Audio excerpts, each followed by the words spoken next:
a military college was hit in Poltava, which is kind of in central Ukraine.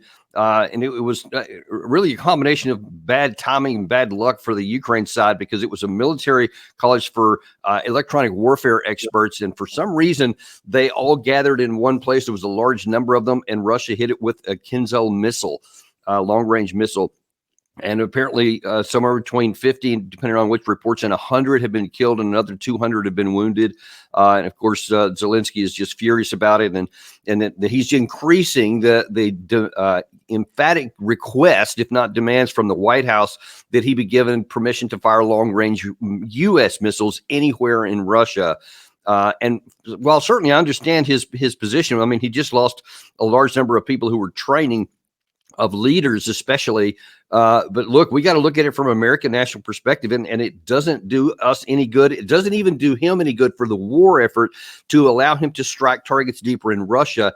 It would be a punitive situation. It would certainly hurt Russia, but it would probably also increase the chance that we get drawn into the war, and it won't change the dynamics on the ground for the Ukraine side. Nothing is going to do that at this point. Right. And we have been over that so many times. This whole idea of, moving into Russia and endeavoring to take over land and hold it just seems I like an exercise in futility when you're not even in your own home country, holding ground within your own home country. So I'm perplexed by it from a military strategy point, but that's why we've got you, Daniel. But isn't it an intelligence failure, or rather a stupid idea, to put all these important people in one place? It is. In fact, the Ukraine media itself is quite unhappy about that this morning, and they're taking the president's office to task, and they're saying, why did y'all do that when everyone knows that you have to disperse everyone, and especially on a fixed target like that, a known location where people are being trained up to go to war to kill Russians. It stands to reason that that's going to be a potential target, and to why you would want to mass people together. And both sides have periodically done this throughout the war, where for some reason they mass troops, and then the other side finds out and then kills the other one in large numbers with a single missile. So it was a definite failure, and we don't know the circumstances right now. We don't know why they got together, why they were all in one physical location, but it was a pretty lethal shot. Well, and the other component of this is, and I just saw it brought up again, and I know the nuclear weapons and nuclear bombs, of course, Russia's got a lot of them. Now that they have been invaded, doesn't that provide some sort of maybe justification for them to use it as a defensive weapon, which they always kept, we're never going to use it for offensive purposes, but hell, we just got invaded. Well, listen, there's more to that than you may think. I mean, that's just kind of logically on the surface of it. But since the Ukraine has invaded into the Kursk region and physically occupied Russian territory, the Foreign Minister Lavrov and his deputy Ryabkov both came out emphatically and said, we are now updating our nuclear doctrine.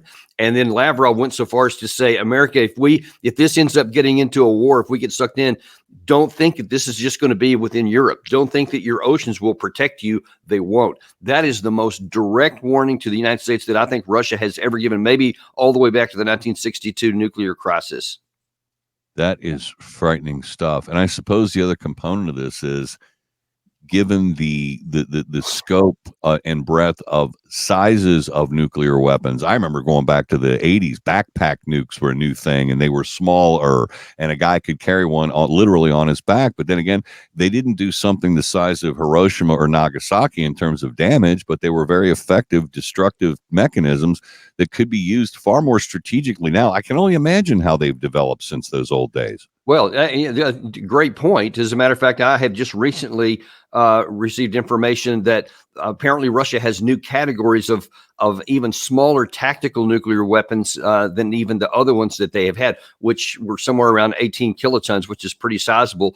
Apparently now they have some smaller new artillery delivered ones that are about 1 kiloton. So it's not as big as Hiroshima and Nagasaki. I think those were around 10 kilotons. Perhaps I'm awful on that, but I know that relatively speaking, it's a small payload, but it's an enormous tactical explosion at the point of impact. And the problem with this is that having these smaller yields lowers the threshold for using them, because it allows the person who's firing to say, well, this probably won't be a big deal. And listen, anytime you cross the nuclear threshold, everything bad becomes possible. And the last thing we want to do is to give Russia the feeling that, the whole West is piling in on them, or that NATO may come in on them and give them any kind of incentive or motivation at all to use these tactical nuclear weapons.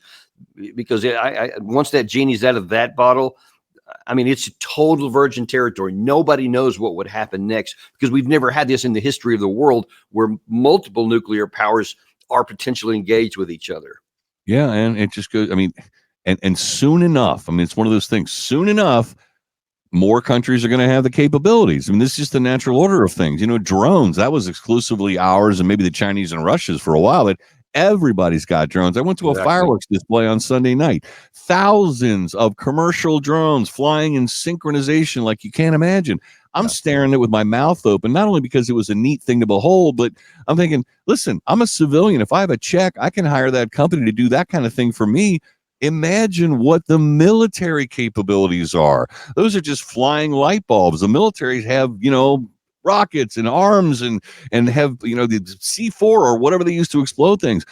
Yeah. How can you possibly defend against thousands of them simultaneously? Well, now there are some ways, but in fact, Russia's electronic warfare capabilities have been expanding dramatically in this calendar year as opposed to last year. Last year, by a report I saw recently, about 40% of Ukraine's drones were successful. 60% were knocked down, which is not a bad percentage. That's actually pretty good because drones are so cheap. This year, 10% are effective. 90% are getting interdicted with electronic warfare capabilities from the Russian side.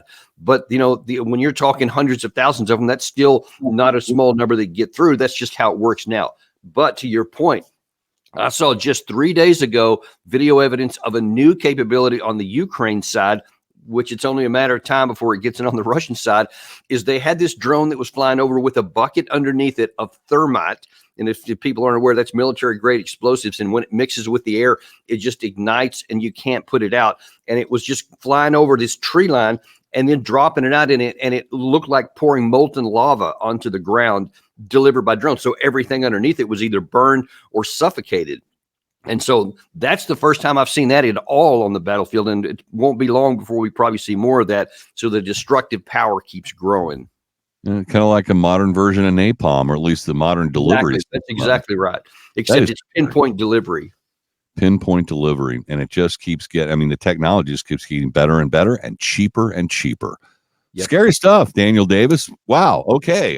Somehow I don't feel better after having talked to you, except for the fact this is information we all need to know. We got to have some sort of clear perspective on the landscape there. And but Brian, this underscores why we need to get this war over. We need to, for our interest. Why play around with tactical nuclear weapons or any possibility of that? We need to get the war over. Amen.